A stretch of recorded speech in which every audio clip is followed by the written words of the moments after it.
Guys, it's Twisty, it's the Spiz, it's the Libs, it's the Libinator, it's Dr. Stephanie Libs.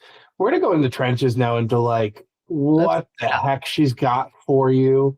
But before, you're all the way in Australia teaching some cool stuff down there already, right? sure am live Okay. from down under. What have you okay, why did they want you out there? Why the hell do they want you? Why do they Why are want they this crazy girl yeah, here? what are they recruiting for you? What is Uh, the well, I came down here to teach Webster for ICPA, but I'm actually an Australian citizen, so I'm actually here visiting my family. All my extended family is here, and so that's why I came. And then I usually teach while I'm here as well.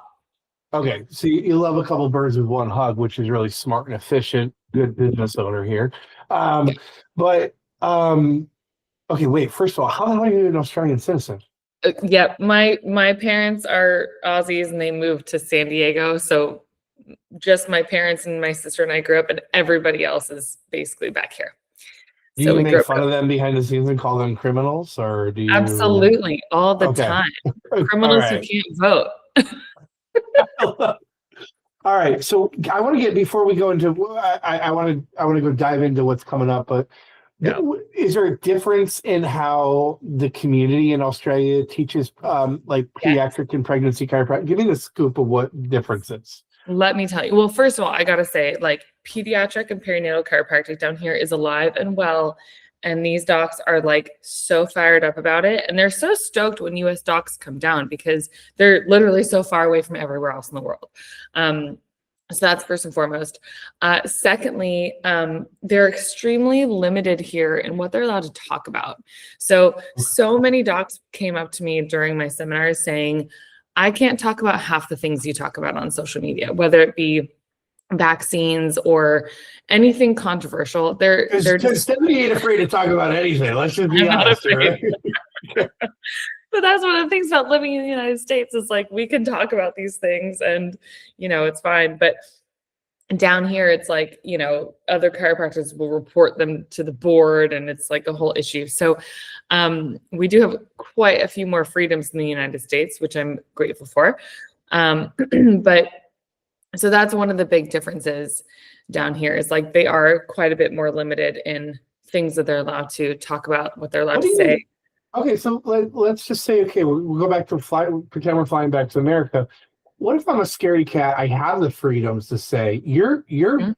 not afraid to push the line, or Yep. what I would say is stand for a brand, right, and stand up for what you believe in. I want to hear your real honest take on this. Great.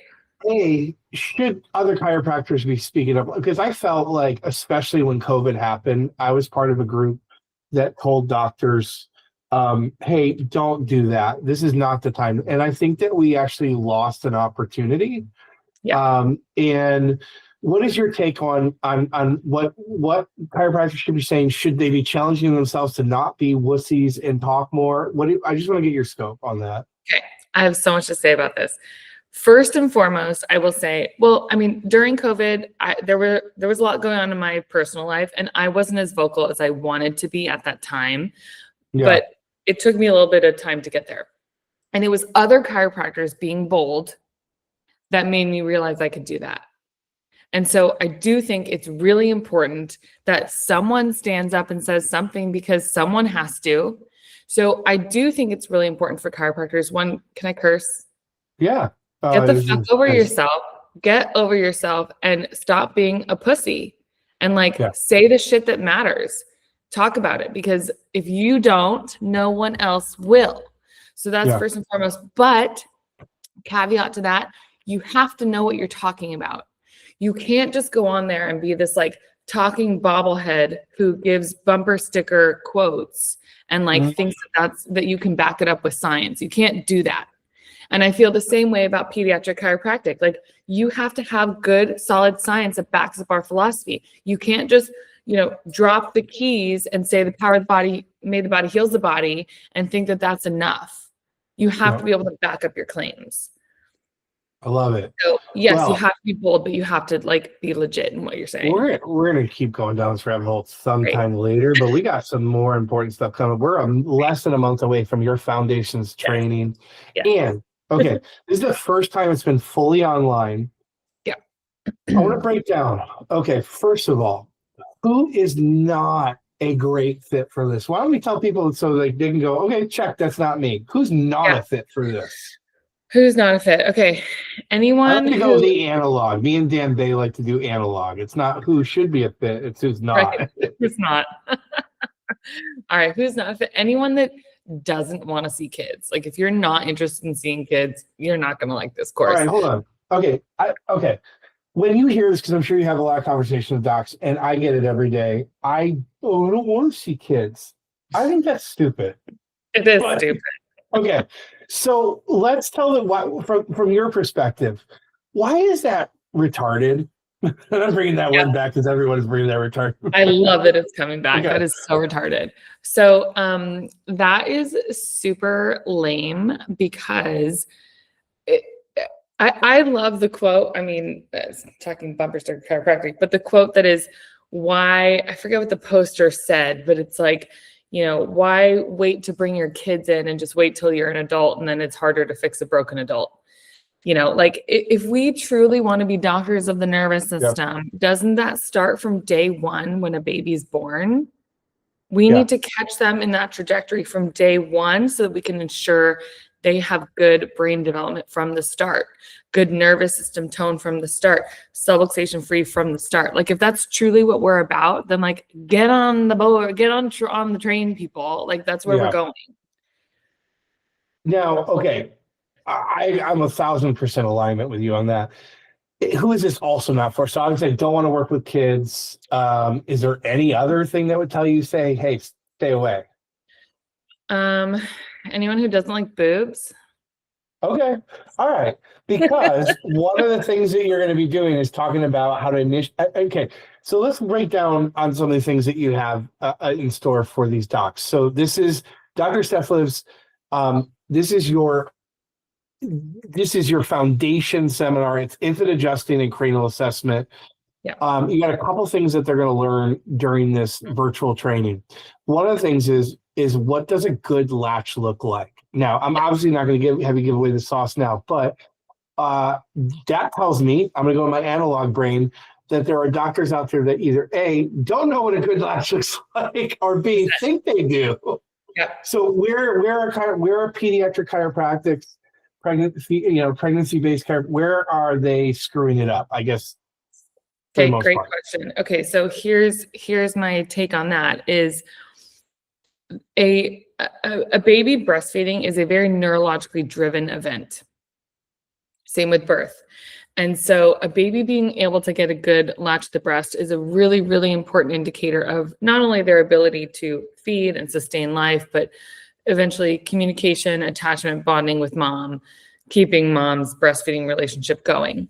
But a lot of, well, I went through lactation consultant training. I'm a lactation consultant as well. I don't practice as one, but I use that information integrated into my practice.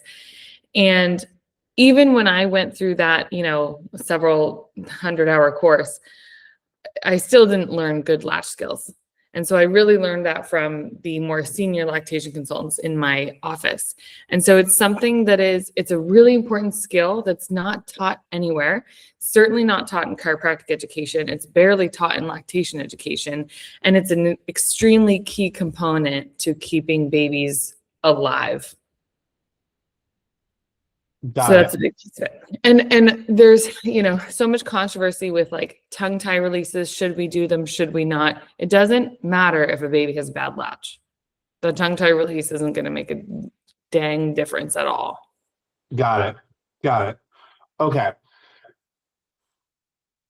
That gets me excited. I don't know why that gets me excited. It gets me excited. Okay. I think it's a really important, it's like a missing gap. It really is. And tying it all together with the neurological development piece, with the cranial piece, with the actual adjusting and how to assess, like it's a total missing piece. And one thing I'm super, super proud of is our exam in our office. And I don't scan, I don't x-ray in my office. Not that I would x-ray a newborn anyway, but I don't do scans. I use brain analysis to create our care plans, to build, what care this baby needs, build our adjusting techniques for each of these babies that come in. And it's like, it's so fucking good. It's so good. Yeah. Now, what do you think the ROI impact? I hate to go there, but what do you believe someone going through this virtual event with you? What do you think they're going to get out of it for those types of people? They're like, okay, I got to quantify this. Okay, so here's my take on that. Is I really think the key is piecing it all together, getting docs to really tie in for parents and how to communicate that this is about their brain development. And so that communication piece for families that runs really deep, and that creates more retention. That creates a lifelong family that comes into your office. So now that new patient isn't worth just, a short period of time care plan to get them breastfeeding better. It's now a lifetime of care for brain development. So that's the first piece of that. The second piece I would say would be building really confident care plans. And it starts on day 1, day 2. And we do close for Chiro. We use a lot of their communication concepts. But then our exam, we have gamified our exam, quantified it. And so it's now something. So I really did this because I have a team of 5 docs in my office. We needed a way to standardize our exam. It's age specific for the different babies' ages that come in, matches their milestones, matches their tone, primitive reflexes, neurological signs that we need to see. Yeah. And that puts a literal number on a paper for a parent so they can track and see where we're going. Yeah. Ooh. And I want that to become standard in pediatric chiropractic. I love that. Yes. Amen. Praise be. Standardization. Okay. Here's the deal, guys. If you go to drstephlibs.com, drstephlibs.com, click on infant adjusting seminar or events, you can get to this. Now, here's the deal. It's coming up on March 21st. And starting next week, if you guys hear this, whether it's, what is this, today is February 25th. If you hear this like between the first week of March, you guys can come to Spiz. You can hit me up on my email and be entered in for a raffle to win one of these tickets. Yeah. I'm taking care of one of these tickets for you guys. So that's one of the things we're doing the first week of March on the Spiz. Look, I think you got to build your practice like a church, and that starts with the children. I know it's a cliche, but it's the truth. And the most successful chiropractors that we know have a foundation built at the starting place. So here's what I think. If you're a fledgling wannabe pediatric chiropractor, this is for you. If you've been on the fence about, and I know a lot of dudes out there, and I'm speaking mainly to a lot of dudes, hey man, I'm afraid to do this because I'm not a chick. Steph, what are you gonna tell my chiro bros out there? Because that's my a lot of my audience, right? Like, why should chiro bros be like into chiropeds? Oh my gosh. Okay, even more important. So Larry Webster started the Webster technique. There's a whole perinatal technique named after a dude who doesn't have a vagina and never had a baby. So, bros, you don't need to have had a baby, or any woman who's a female chiropractor who has not had a baby. You don't have to have had a baby to be an expert in this, but you might not have that lived experience of like literally pushing a baby out, but so then you need to know more. You need to educate yourself a little bit more. That's fine. But you can still be an expert in this. There's a whole technique named after a dude. Beautiful. Yeah. Guys, you got to get jump on this. We're going to have Dr. Steph next week and a lot in the future. She's an awesome one. So thanks for jamming with us. Get on this, jump on this, be a better chiropractor, get better results, build a better standard for yourself and your community. Thanks, dude. That's right. Thank you.